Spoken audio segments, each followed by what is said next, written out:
Hi everybody, it is episode 7, make some parts to make a product to sell. As they said in the 1982, I think, movie, Trading Places, get out there and sell, sell, sell. Cash flow is king. Okay, so today we'll be talking about supply chain stuff. And remember, in this class, everything starts with the customer, which sounds a little bizarre, but actually isn't. So we'll see how that goes. But as I say, first, how about some numbers? We'll look at a few problems from Chapter 3.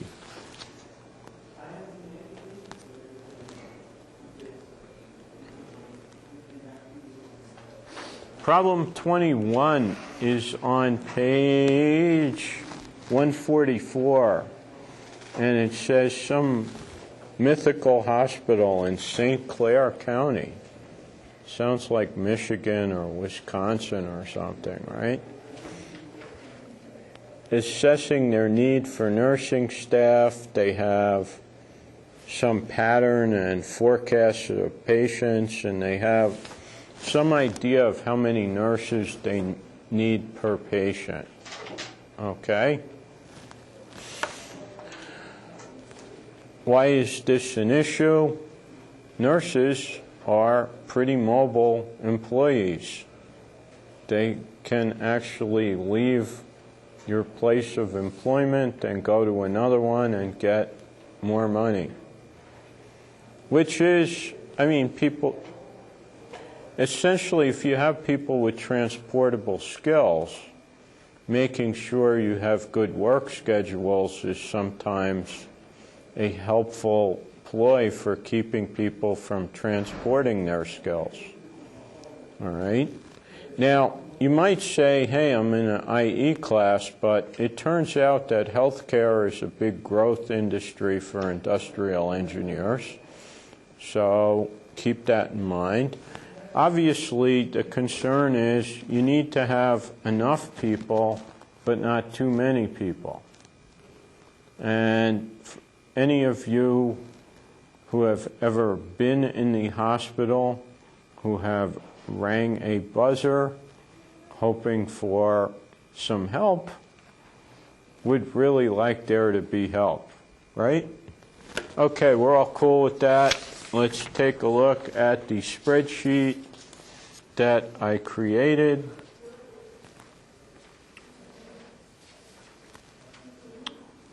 And the question is, what could a hiring policy be? And the answer is, this is just arithmetic, right? 0.4 times 28, that kind of thing. But actually, this is pretty practical, right? If you know you need 4/10 of a nurse and you forecast 28 patients and you get 58 by the 15th of the month, you know you have a major headache, right? So it's good to have the forecast, and it's good to validate, do I have enough people there? Okay, so this is basically arithmetic, all right? I'm going to load the spreadsheet that I created onto the Canvas site so people can putz around with it. The question is, how many people would you want to hire? And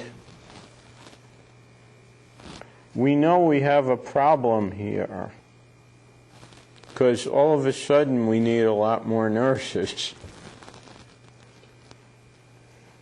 So one strategy might be to overstaff a little here and here so you don't have to radically ramp up here. And so one solution might be to go with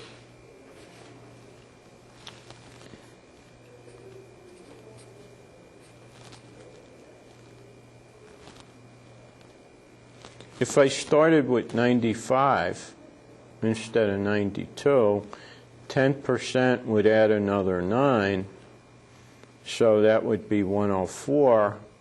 Then 10% would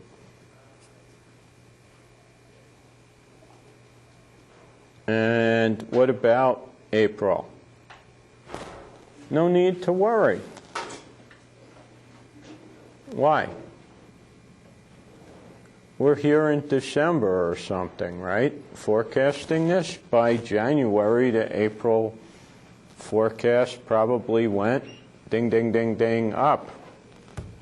No need to get excited. Alternatively, the cheap person would do what? Hire 64 and make people work overtime these first 3 months. That violates my original point, which is these people are highly mobile. They can leave. In fact, if you live in the area, if you drive down to the Sun City, El Paso, there's a big billboard up that refers to this problem. It's from Memorial Medical Center, one of the 2 hospitals here, and it says in big letters, nurses, why waste your time commuting? Work at home. El Paso has a lot of medical facilities, so, you know, a lot of people might be commuting to El Paso. Okay, but certainly some people would go with this number, or they might go with, say, 90 and run a little overtime. But if you use the constraint in the problem, which is no more than 10% a month, then 95, 104, 114 probably will keep you out of trouble. And then April probably grow anyway. Either that or you can send everyone to Disney World. How about that? Well, that's certainly an option. Probably not one that's going to keep you employed, but sounds very positive. You'll be popular, right? Okay, so everyone see what's going on? Essentially, if I need 0.4 nurses per patient, I have 28 patients, then I need about 11 nurses, and so forth. Now, one of the things that's interesting, it's not in the problem, nursing shifts can be quite odd. They tend to overlap shifts so that they have a turnover process and all that. That's not in the problem either. So, but yeah, if you have a relative, like I say, who's been in the hospital or you, certainly you would prefer them to be really responsive when you want them, right? Stop paying attention to those other people. How about me, right? Sort of like Calvin and Hobbes. The world should be about me. Okay, so that's number 21. The other one is number 25 has some linear programming, which we'll ignore, since linear programming is not a prereq for this in most cases. And let's just talk about the problem, which has Harold Gray operates a small firm in the Salinas Valley that grows apricots. They dry the apricots, and apparently since they're dried, they have some unlimited shelf life.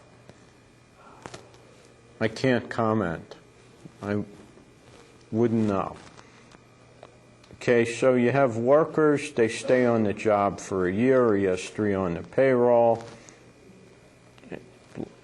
there's some costs, and so forth. Assuming shortages are not allowed, what's the minimum constant workforce? And if you're in the room, there's a handout with this, because this is not going to be very readable on the camera.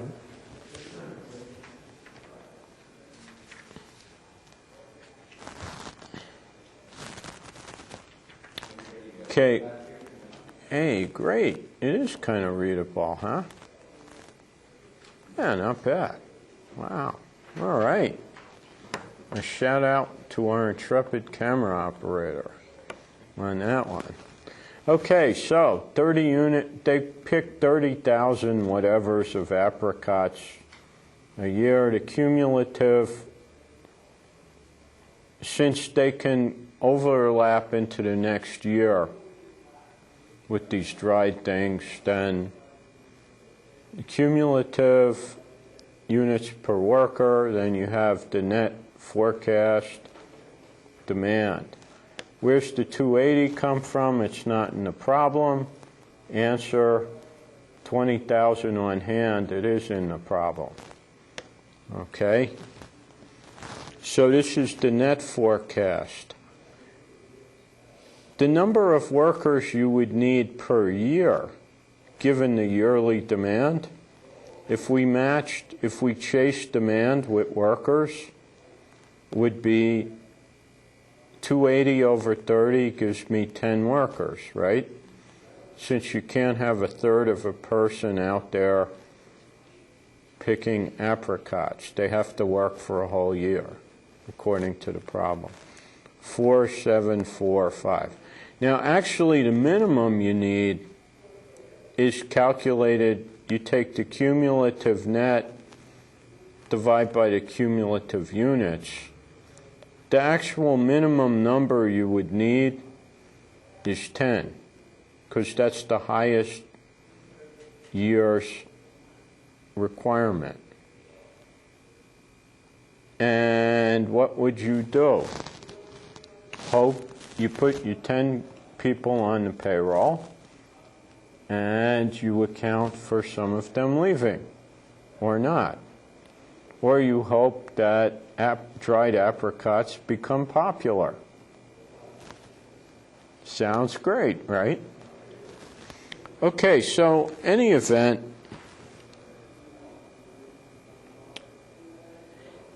how we figure out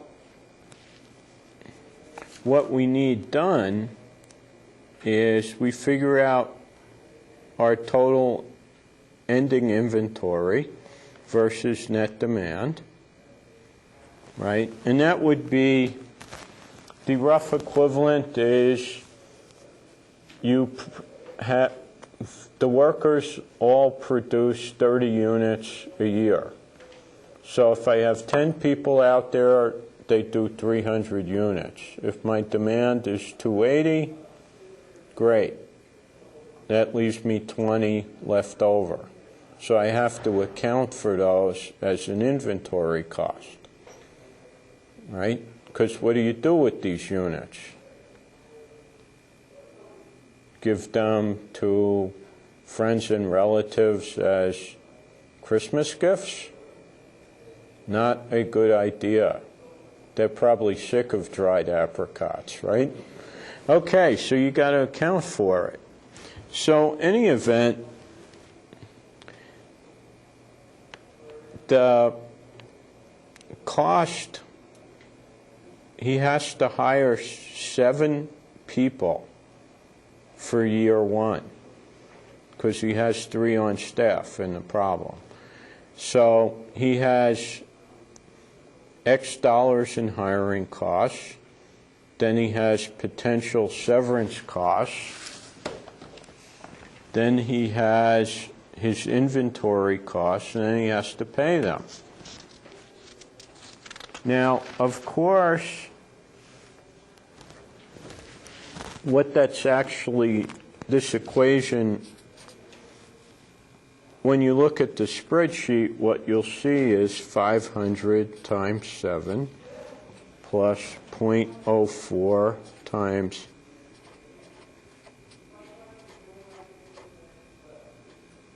because these are actually thousands of units.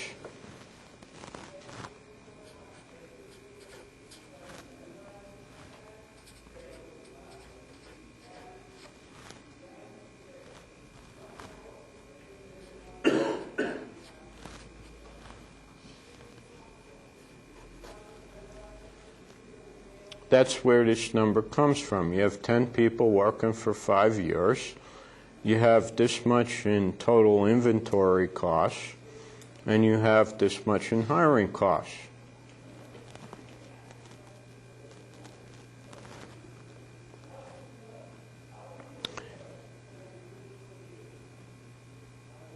That's one work plan.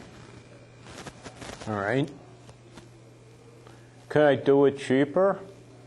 Sure. Not a problem.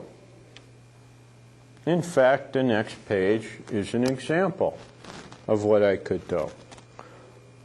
Now, a real farm probably would not do this plan.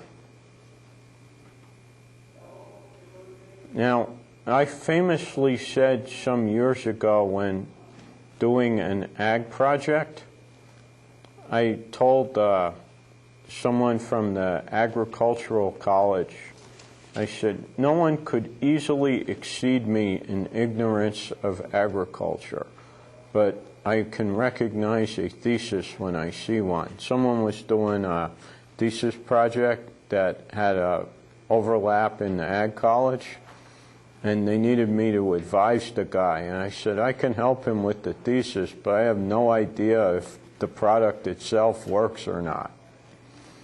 I said, because no one could easily exceed me in ignorance of agriculture. All right? So, in any event, I came up with a different plan, which has people, and that's the second page. And what I did was hire the workers yearly.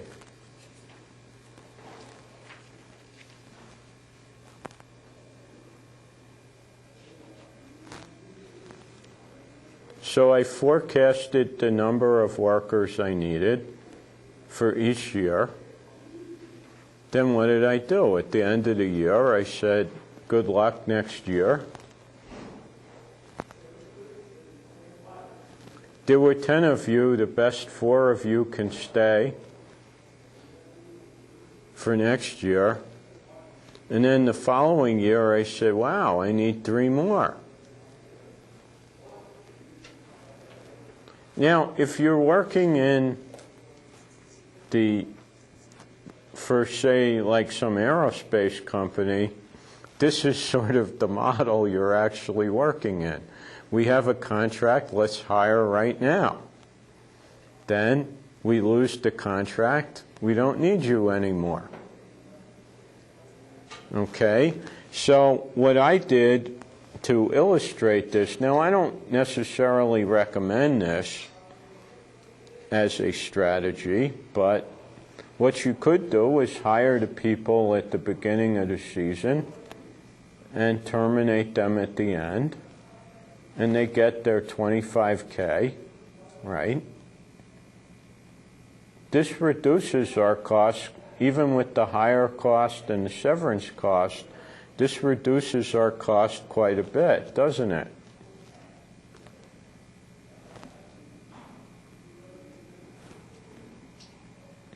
Now, before you guys call the National Labor Relations Board on me, farm employment is a highly speculative thing.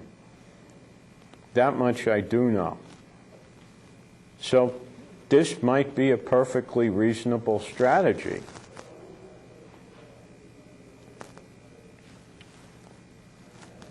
So you could reduce your costs quite a bit. In fact, with the linear program, they got their costs down to $651,000. So maybe I should have paid attention in that class, huh? No, this was just to illustrate something. I mean, the answer, should I run my business this way is a lot more difficult than writing the linear program. Because if you go back to this one, this is way too expensive to do business like this. You'll go out of business.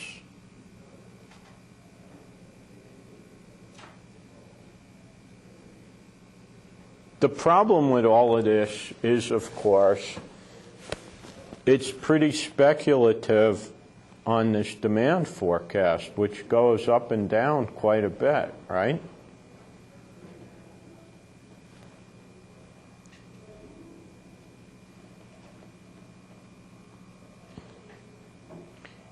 But this is a good example of the kind of thinking you could be doing, is how many people do I need to do this production? Now, what's not in this problem, because it's a homework problem, it's not, it's stylized, is how about if I add 10 workers, do I have enough equipment for 10 workers?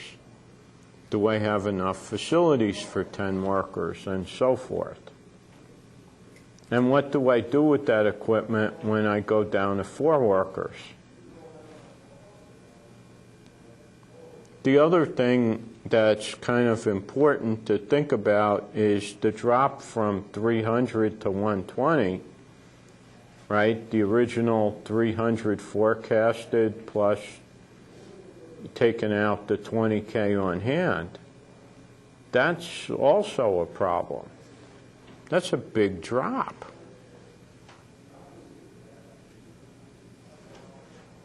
The rough equivalent would be like imagining, say, this campus with, I think normally we run about 12 to 15,000 full-time students. Say next year there was only 7,000. That would be quite a drop, wouldn't it? There would be terrible meetings about that. Endless. Emails all over. No, think about it. What's up with this forecast in the real world would be an interesting thing to explore. And how confident are you in your numbers? Because remember, when we're doing this here, the worst thing that can happen to you here is you get the problem wrong. If this farmer guesses wrong on this forecast, he's out of business. He loses the 8th generation family farm, et cetera, right? This is serious stuff. Just like with the nurse problem, if your forecast is way off, that could be hard to recover from. You get a reputation for incompetence. Because that's why I always start with the customer in these discussions, is because customers decide who they buy from. You don't decide who buys from you. And even healthcare is an asset that can be obtained lots of places. People are mobile. If you don't believe that, take a look at even a Sunday newspaper. Ads for hospitals telling you how great they are. They're trying to convince you to do what? Take your business there. In an awkward sort of way.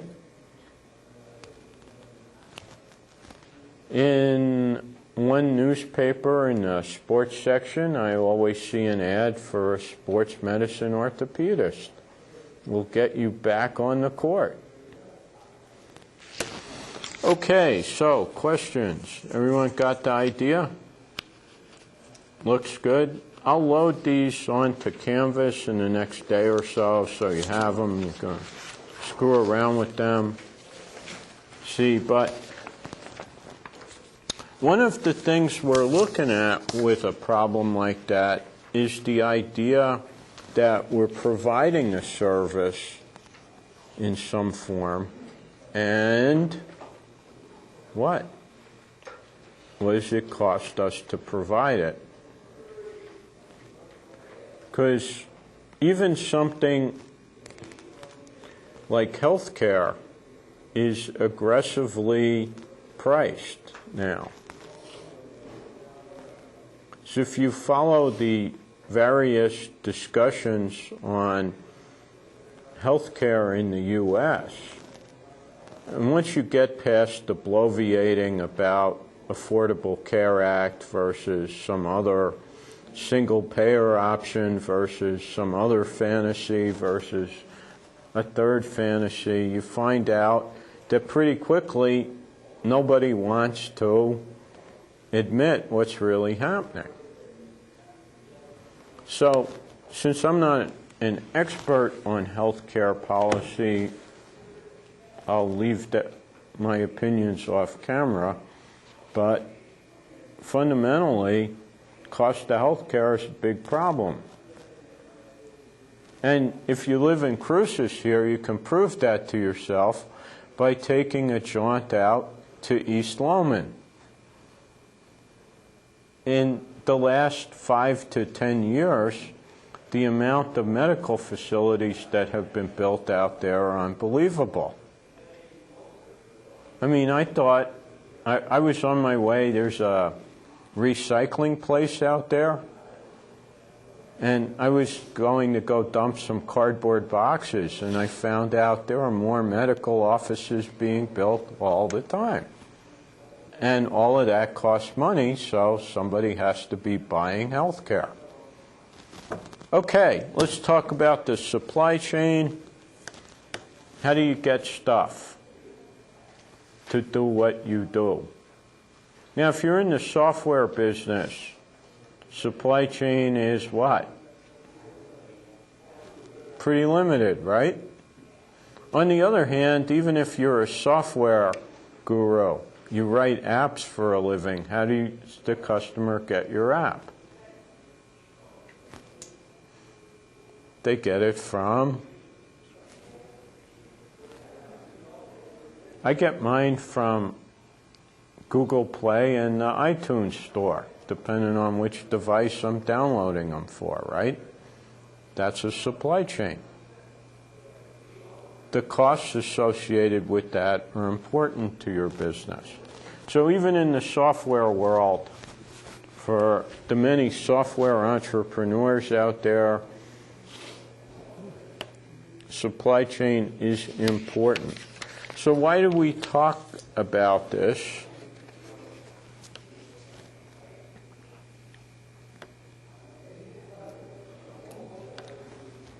More efficient acquisition of stuff.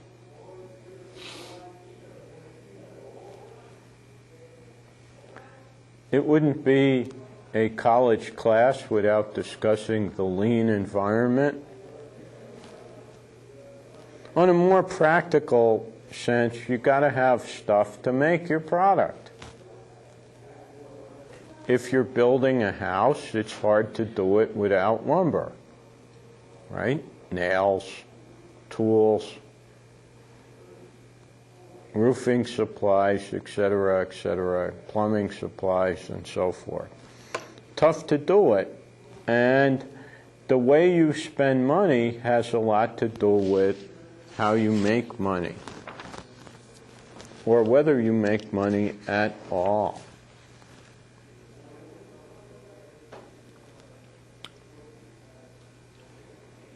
We have lots of costs. We're going to talk about holding costs.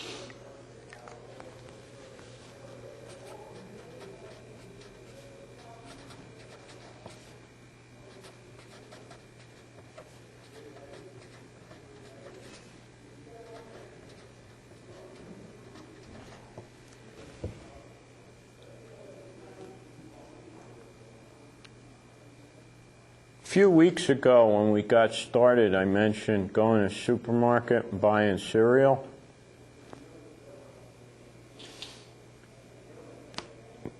You buy a box of cereal it costs $3. Sounds like a real big spender move here, right? $3 for a box of cereal. The box of cereal does what? It moves from the store to your house. It goes in a closet, and it awaits. For a long time. Yeah, a long time potentially, or not. Right? If somebody buys the incorrect cereal, it could be hanging out there until you realize it's been past its expiration date and you toss it, right? Now, why talk about a box of cereal? It's something we all recognize. But if you think about it, what happens? Cereal's an interesting product, by the way, because some lines are aggressively marketed. So cereal's a good example, actually, because if you happen to like, for example, Wheaties, right? It's on sale. You say, geez, this is cheap. I should buy more. What happens eventually? You have 8 boxes of Wheaties taking up space in the closet, right? You can like Wheaties, but 8 boxes is a lot to eat, isn't it? Now, why is that important in our world where we have data analytics and linear programming models? Well, just conceptually, what's enough Wheaties to get you through a reasonable period is an important question you should have asked yourself before you invested in 8 boxes of Wheaties. Because what can't you do as a result of 8 boxes of Wheaties? You can't buy something else with the money you spent on the Wheaties. Plus, it's taken up space that could be used for chips, pretzels, cookies, and other foods you might want, right? Now, at the level of a box of cereal, this is a trivial conversation, right? Because you say, oh, geez, come on, man, the closet's got plenty of shelves. I agree with you, but extend that to, now, your roommate also bought Wheaties. Now you get into whose Wheaties are those, right? There was a scene in a novel I read many years ago where there were 2 roommates and they were down to putting their initials on eggshells of eggs they bought. Kid you not. It was in a novel, so. I mean, this is what? This is what the textbook calls pilferage, right? On the other hand, if you take a couple of pads home from the office, that's also pilferage. Somebody paid for them, you didn't, etc., right? Okay, so you have those costs, though. The stuff sits around and waits.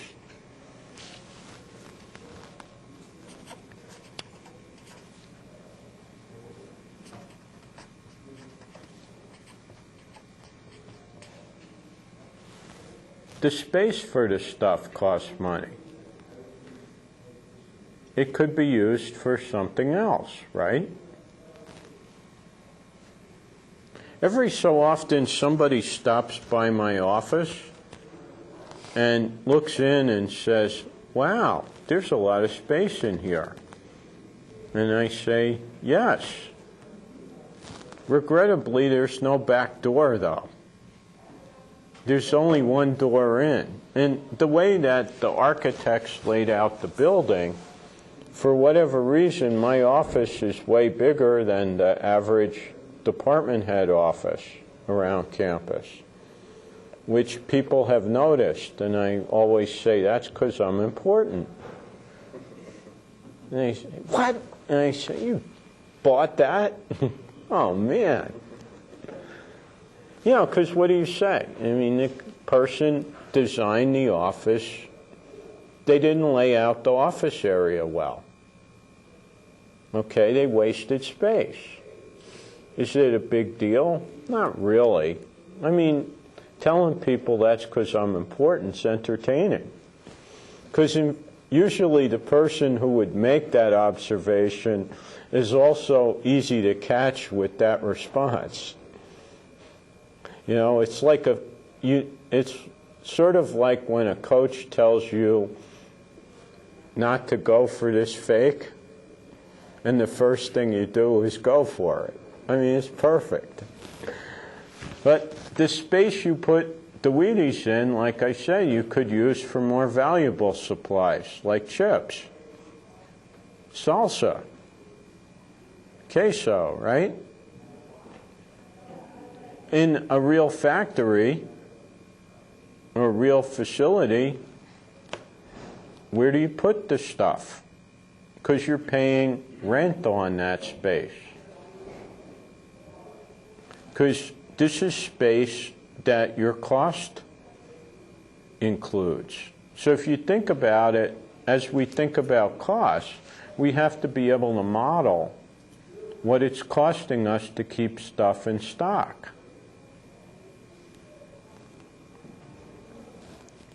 Which should explain to you why warehouses are often in locations that are cheap.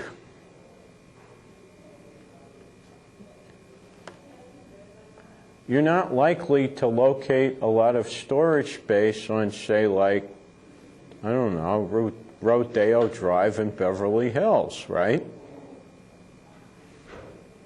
Space better used for a more profitable venture, right? So we have holding costs. You know, the more stuff we put into stock, so to speak, the more it costs us to keep it around. We need more space, we need more of this, we need more of that. Okay, then we have the cost of ordering things. Now, most commercial companies use what's called a purchase order to order things.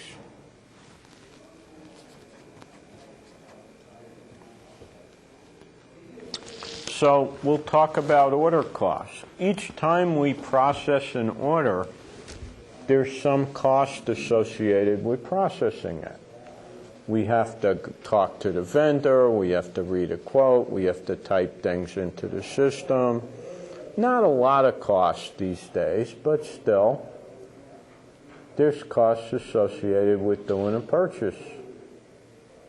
Even if you think about it, say you buy a textbook. The other day I was talking about textbooks, right? The cheapest way to buy a textbook is point and click, right? However, is that the way that gives you the best price? Now we have a problem, right? Do we point and click at multiple websites? Valuable time I could spend playing Tetris, right? Or screwing on Facebook or something, right? Now I'm incurring a cost. You don't think of it as a cost because you're thinking you're trying to save yourself money. But it's actually a cost you're incurring. You can't do something else with the time. Which is arguing the value of websites like Kayak and Trivago. If you've ever used one of those things are going out crawling reservation sites for lowest rate. if you go to, I don't know, the Marriott website, you'll get that rate. But you might wonder, is the Hilton cheaper? Now you got to go do it. Whereas the site reduces your ordering cost. And they make some money from the hotel chain and all that. Okay, then we have what we call penalty costs that we'll be interested in.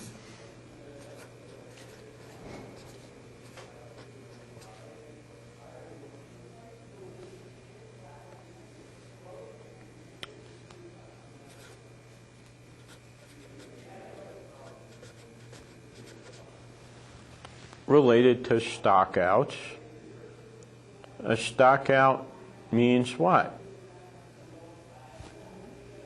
Go to the closet, no Wheaties.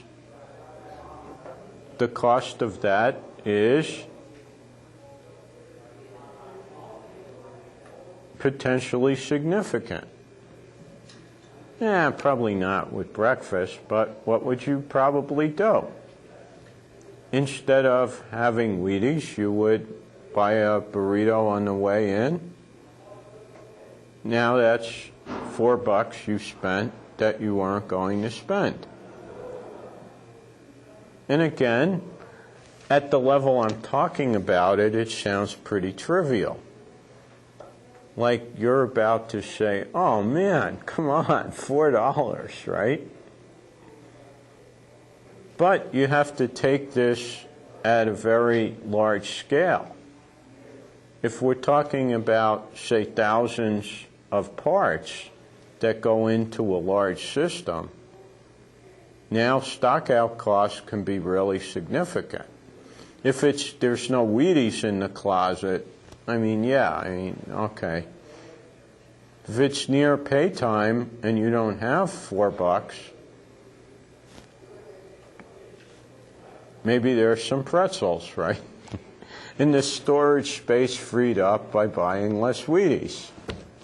Okay, so those are some costs we're going to talk about as we think about the supply chain. Then we think about vendors as well. And when we think about a vendor, what we're thinking about is, how do I pick one?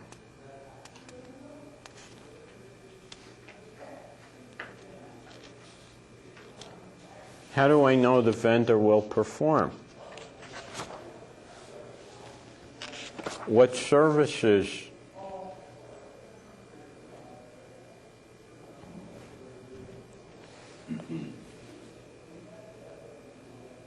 If you've ever used Angie's List,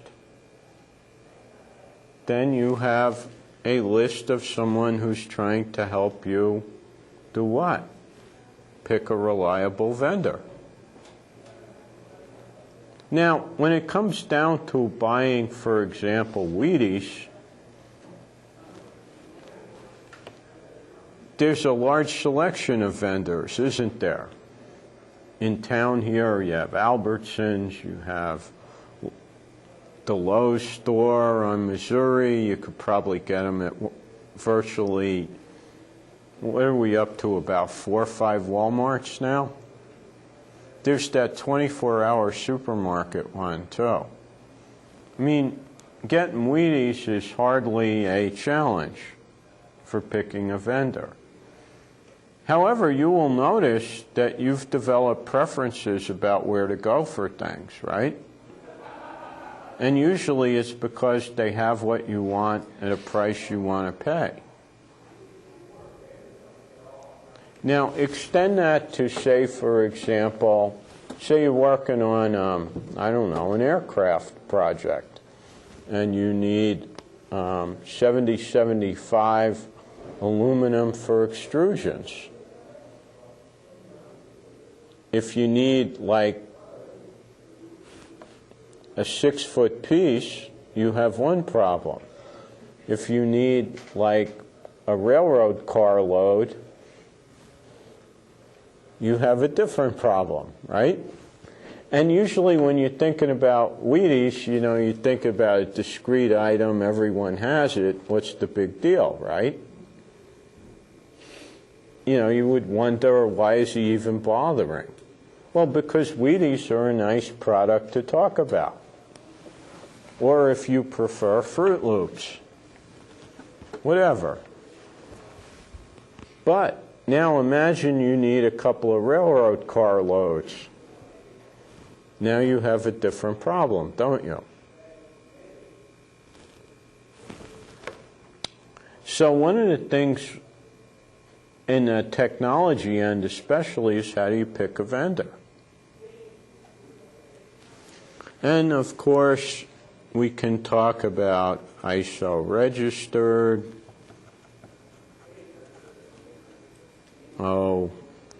various levels of qualifications.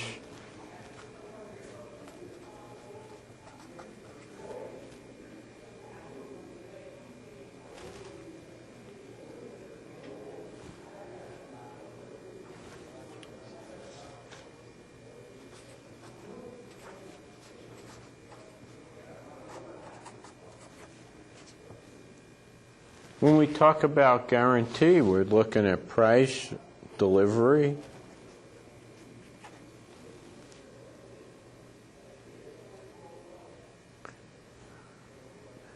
Usually, if you go down to the local supermarket and buy a bag of chips or a box of Wheaties, when you open it, there will be chips or Wheaties in there. And they'll taste good, right? If you buy a bunch of electronics equipment from a vendor,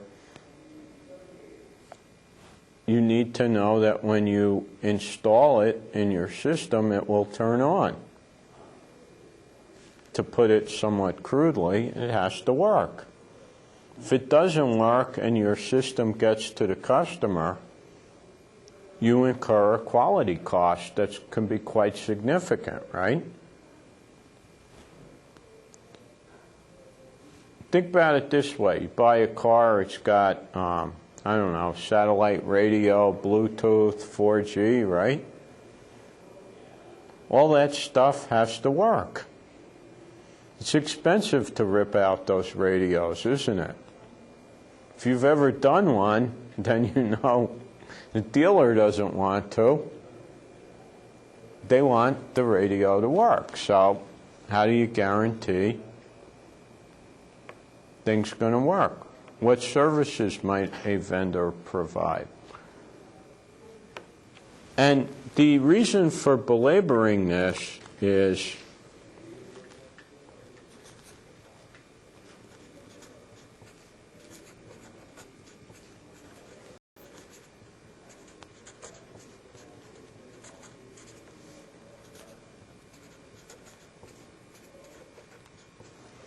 again, we're back to this overly simplistic idea: the right part, the right time, right cost, right everything.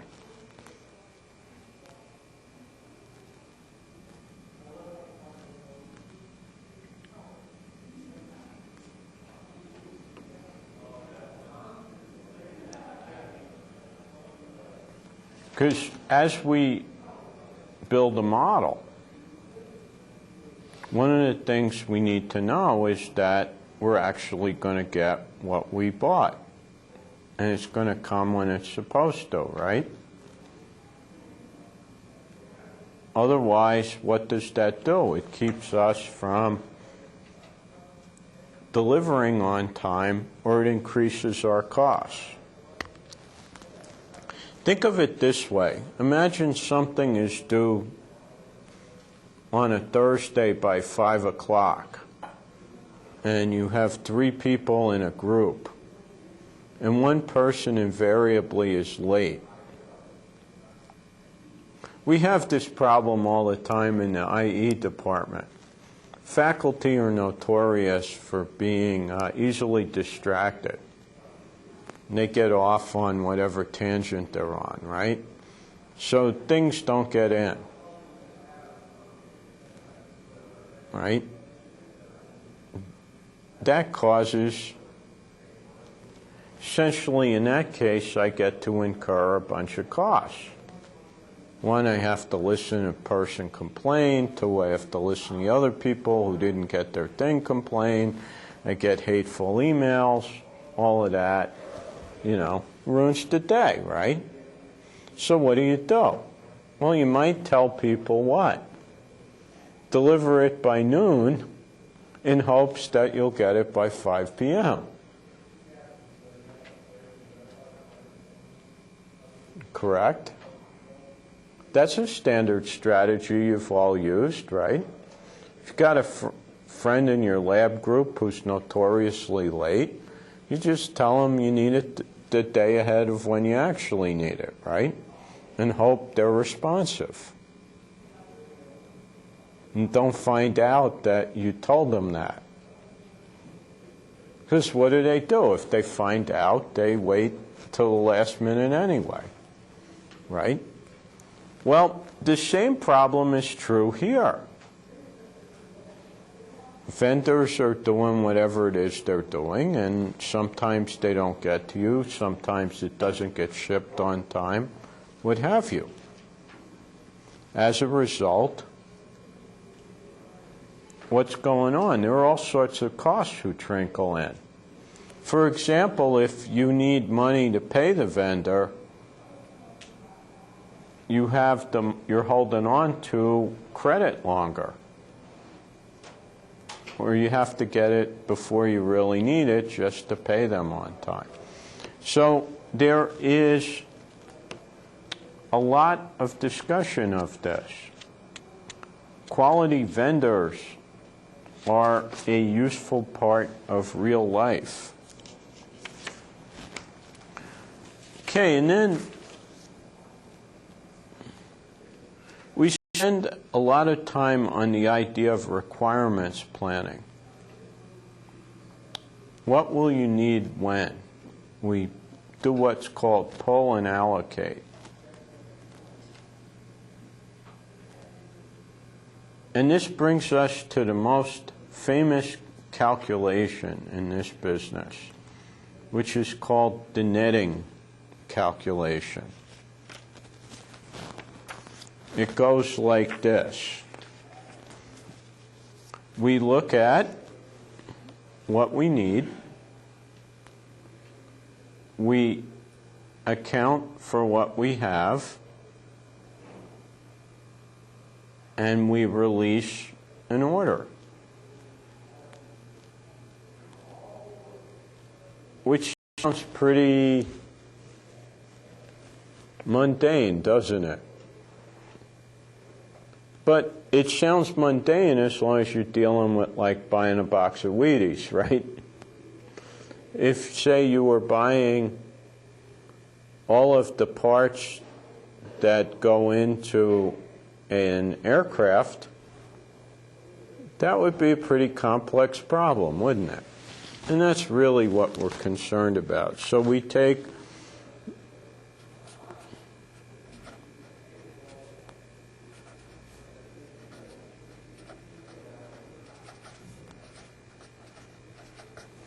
now our real problem is when.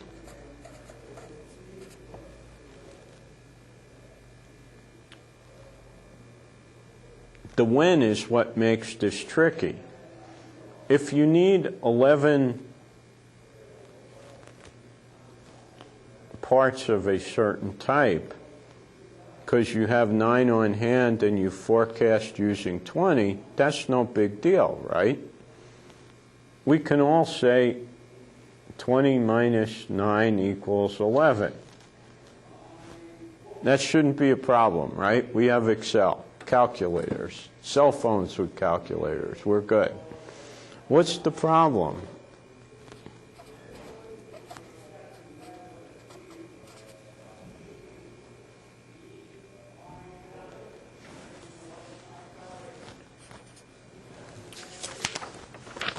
And just to make this point, think of it this way.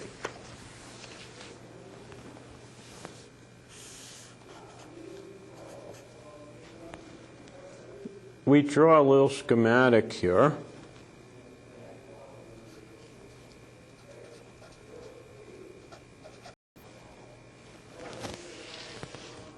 Out here, we're going to deliver the product. So imagine we're making one something, or 100, or 1,000, doesn't matter. It's just how many you order. I deliver to the customer here, so what do I need to do? If I need to test the thing for a week, let's say, then I'm back a week.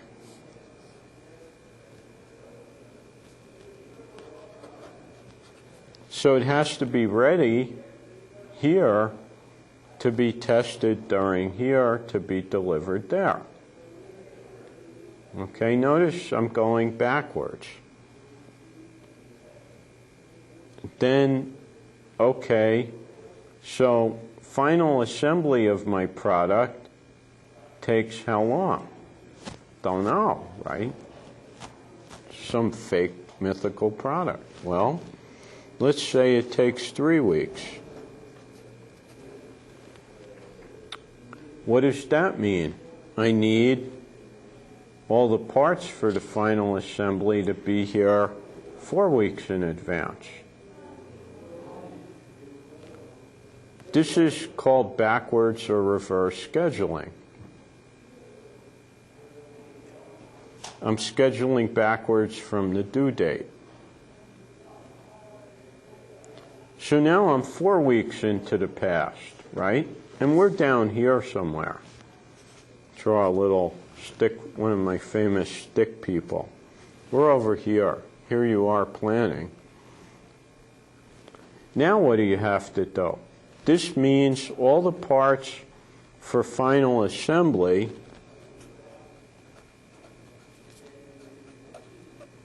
have to be here 4 weeks ahead of when the customer gets it, right?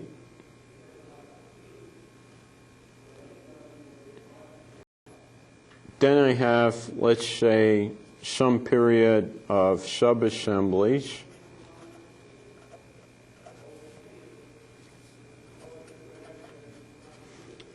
The longest one takes 5 weeks.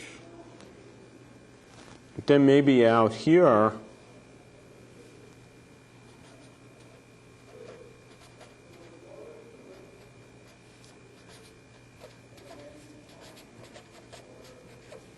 I might be making some parts. Then they go into sub-assemblies. The sub-assembly goes into the final assembly, gets tested, goes to the customer. So the real problem is, do I have enough raw material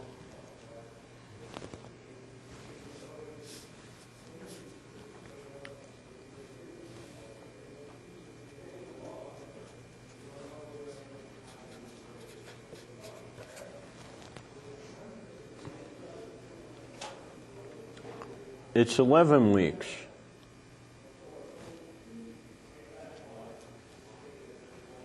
So here I am, maybe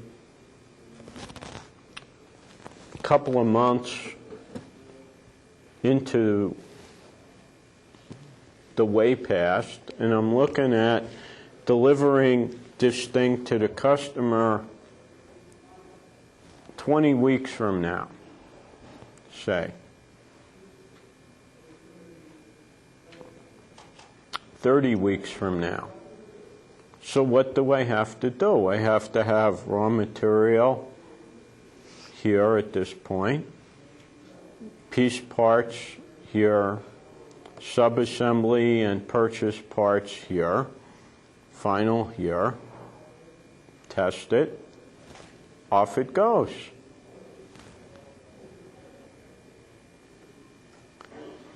If this seems overly tedious, just imagine yourself having to be at a party at 11 o'clock tonight. Party started at 9, you arrive fashionably late at 11. What do you have to do to get there at 11? Same idea.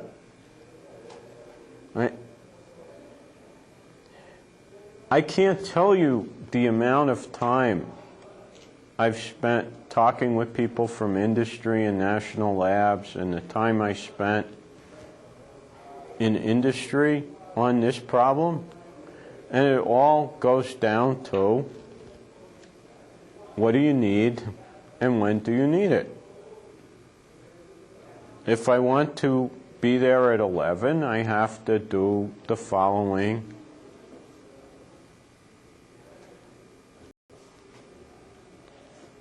You can't really, in most cases, jump into the shower at 10:45, right? Some of you out there would have problems drying your hair in time.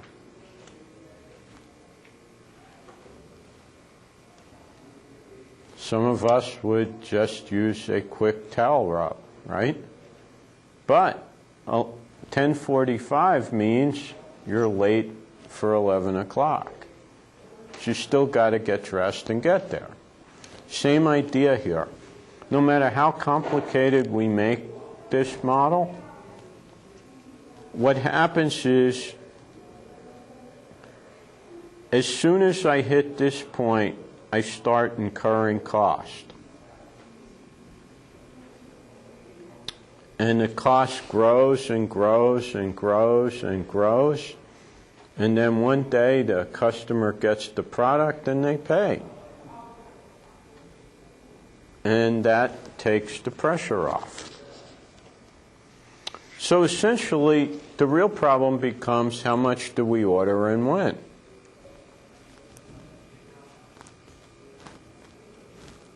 When we think about this, what you're really thinking about is how much do I need? And often the real problem becomes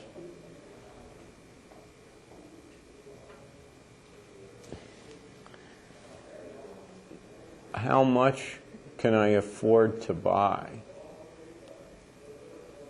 And what business conditions will affect me? Example, some of you went to Starbucks on your way here. When I go into Starbucks, the thing I dread the most is somebody in front of me in the drive-up line or online who wants one of those drinks with like the shaken up stuff and the flavors and all that. Because I'm about to order what I call the Agent Gibbs model coffee. Black in a cup, right? And there's always someone in front of me that's ordering like one of those special caramel frappuccinos or something, you know, lattes. And what does that do? It makes the line longer, right? It increases what? My cost. I'm waiting for the person in front of me who's getting a designer drink. All I wanted was black coffee in a cup, right? What I call, like I say, the Agent Gibbs model look. Remember they used to have those fake-looking Starbucks cups in Mark Harmon's hand? What's going on there?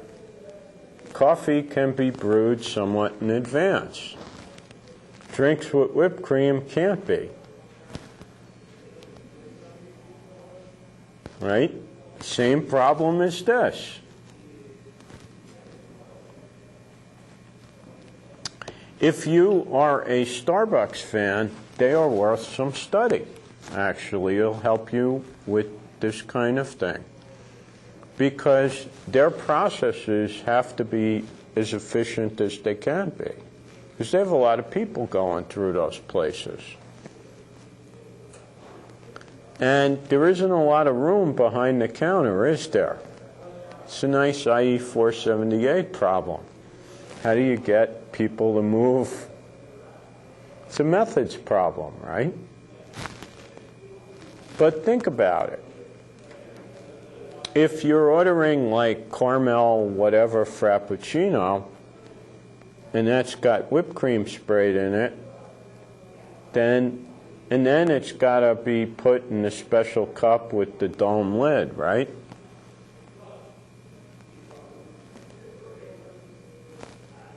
More stuff to carry in the store, special cups, right? Think about it. If somebody orders that drink, and obviously I just picked on it because I saw a Starbucks cup, but you could do this with any of those places. The reason why Starbucks is more fun to talk about, though, is because they do have so many options. And they're always selling some upselling, right? Because that's, my friends in marketing would tell you that's an important thing to do. But think about it. They get some raw materials, they convert it into a drink. Now, think about this. This is the cool thing. The Starbucks app will let you order a drink in advance, won't it? That's very clever. What does that do? That reduces your waiting time because you can order it and drive over. There it is, ie424, right in front of you, and you didn't think of it. That's actually quite clever. Because what are they doing if they do that? Number one, they got a brilliant marketing scheme because now you're tied in with them. You have the app. They can send you messages, encourage you to get a pastry, right? Then you get there and it's ready, right? You weren't online all that time. I, who am looking for black coffee in a cup, do what? Just drive over and get it. Okay, so any event, Starbucks aside, all of this stuff is happening every day. If you go to Dick's Sporting Goods and buy a batting glove for softball, it's at the long end of a very long supply chain like this. Because somebody at Dick's had to do what? Forecast how many batting clubs to buy and what stores would get them. So, there are an endless variety of inventory models out there. OR professors and statistics professors, IE types, have spent thousands of gallons of ink on them, millions of sheets of paper. Believe me, there are more models than we could ever talk about, and all of them will achieve a result that may be right or may be very wrong. But fundamentally, how long does it take? How much will we use? What does it cost? What does it cost to keep it around? Cost to reorder, right? Every time I order the item, and as I say, it goes from simple intuition to pretty quantitative stuff, and the more quantitative and complicated, the more you need better data. See, if you're just going to guess,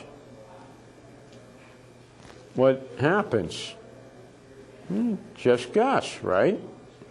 If you want to run a mixed integer program model, you need a lot of data.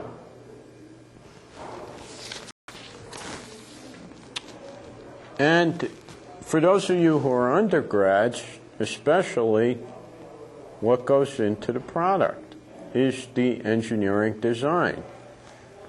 So when undergrads take senior capstones and we mention bills of material, we're not kidding.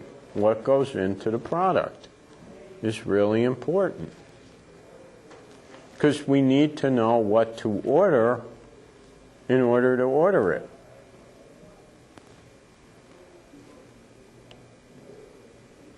Quantities, units of measure. The amount of time you spend on product definition and definition of production methods can be really significant.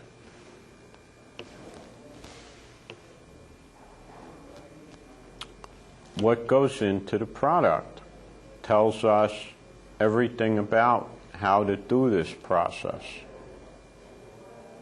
So, for example, if we were making drinks at Starbucks, we run out of whipped cream,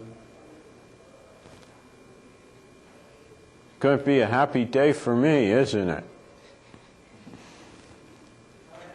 I don't ever order drinks with whipped cream. And I hate when there are people online ahead of me that are getting those things. But they can't sell them then either. And those are a whole lot more profitable. You know, those 1,000-calorie things, right? Those are real profitable. Okay, more seriously though, if you have a production item and you don't have the, it's like a classroom without chalk. When I was teaching in Jett Hall before the renovation, I used to bring my own chalk to class. And those of you who were around for that know exactly what I'm talking about, right? Once in a while I'd be teaching like engineering economy and I need chalk, and I'd have to go up and down the hallways into classrooms that didn't have people in them looking for chalk. Kind of hard to put notes on the board without it, right? Now again, this sounds trivial in the extreme, but what did I do as a result? We ordered a box of chalk and I brought it with me. What did I do occasionally? Forget the box. And what did that do? It incurred cost. It's like climbing up a ladder to do something and realizing you left the hammer at the bottom, you know. Again, now down the ladder, up the ladder. You say, oh, big deal, I forgot, and that's true. But just think about it. Every time you climb a ladder, you incur the possibility of taking a dive off the ladder, right? Everything costs something. So some inventory models, the one you know is piece for piece. I need a box of Wheaties, I buy one.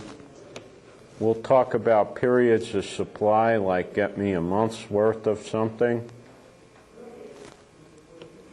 Minimum and fixed orders, and economic order quantity. What's the right amount to buy given my costs? But I can tell you that professors and consultants have spent barrels of ink and forests of paper on these, and